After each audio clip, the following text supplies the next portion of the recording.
don't have one of these Ryobis, there's a link in the description. And you can always use the other kind by your hands. Yes.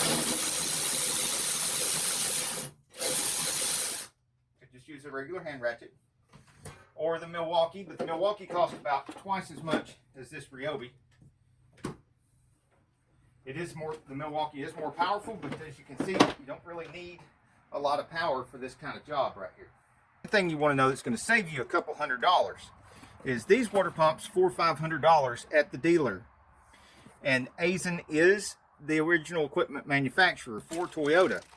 And look at the water pump you get if you use the link in the description, what they send you. You can get this bag off of here so you can see.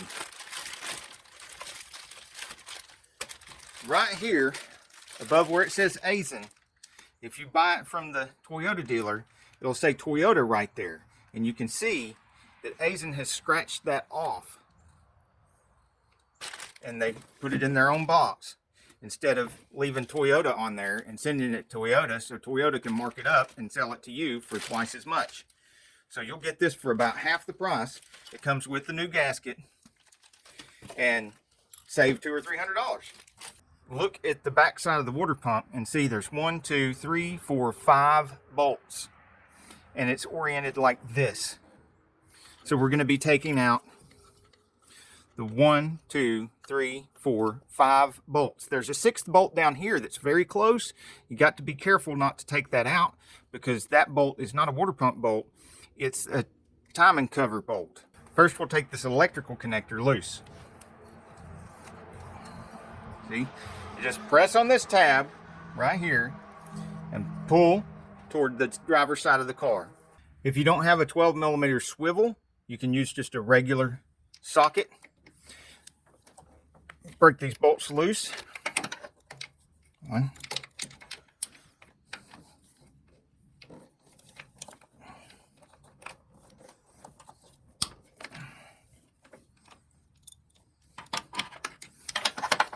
I got to reach down here and feel for that one because you just can't see it. Hear it break loose. Reach down there and feel for the next one. Make sure I'm not getting the timing cover bolt. Then we're going to get the Ryobi P344 cordless ratchet after them and see how quickly we can buzz those out of there. Let's get the bottom ones first so that I'm not fighting to try to hold up the water pump while the bolts are coming out. You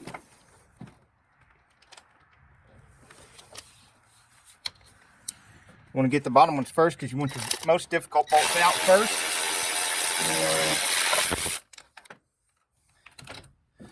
If you get your most difficult bolts out first, then you won't be fighting with the weight of the water pump while you're taking the last bolt out. All right. And this Ryobi has a little light of its own too, so that helps out a little bit.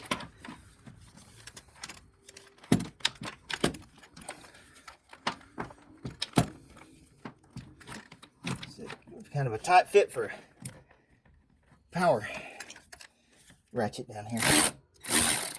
Now you got to be careful when you're backing these out, because if you get backed out too far, you might get your ratchet head trapped. That's just enough room. You can actually get it out of there without trapping the head. If you back a head of a ratchet up too close to something else, then you can't switch to reverse direction or anything. And this bolt's a little bit harder to get to than that bolt, so we're going to leave that bolt for last. So it'll be the easiest bolt to get out, will be last.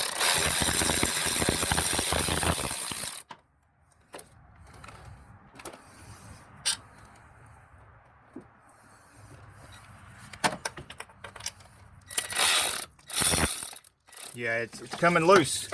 Remember, I put that drain bucket down there. Good thing. It sure is draining. You can pre-drain everything if you want to into a bucket, but this is a pretty clean engine bay here, so I'm just letting it go. This one was long too.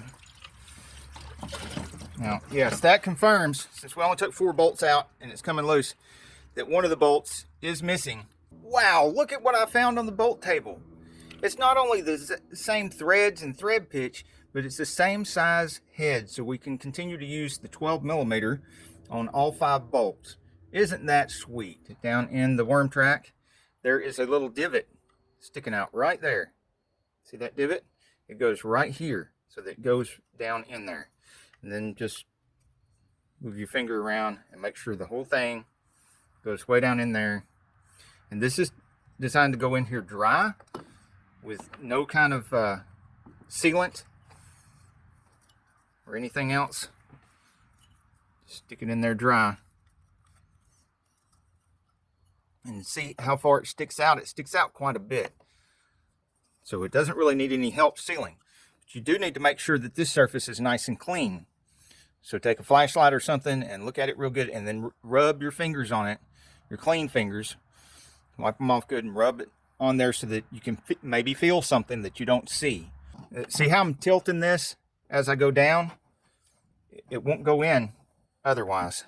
You can't just stick it straight down in there because it just won't go. Put one of the longer bolts in here first. Get it started.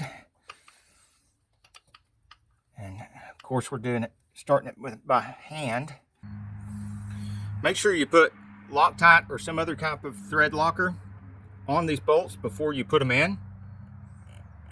Make sure you twist them in hand tight before you go after them with a ratchet, especially if you're using a power ratchet, cordless ratchet, air ratchet, anything like that.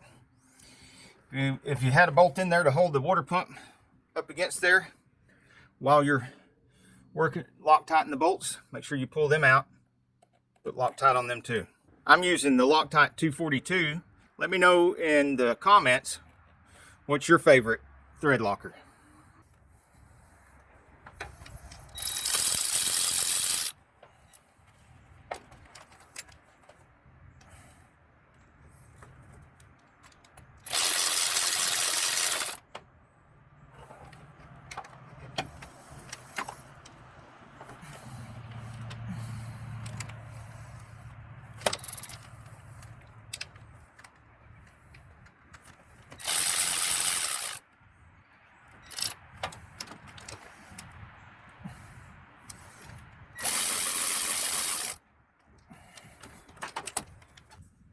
Don't forget to put dielectric grease on your connector and connect it back up. If you forget to put the connector on, your water pump's not going to work.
Don't forget to fill up your coolant.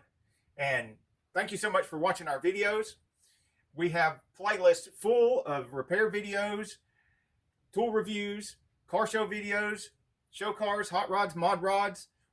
If it's got an engine and wheels on it, it's probably on this channel. Till the next video, make sure you wipe the blood off your tools before you put them away.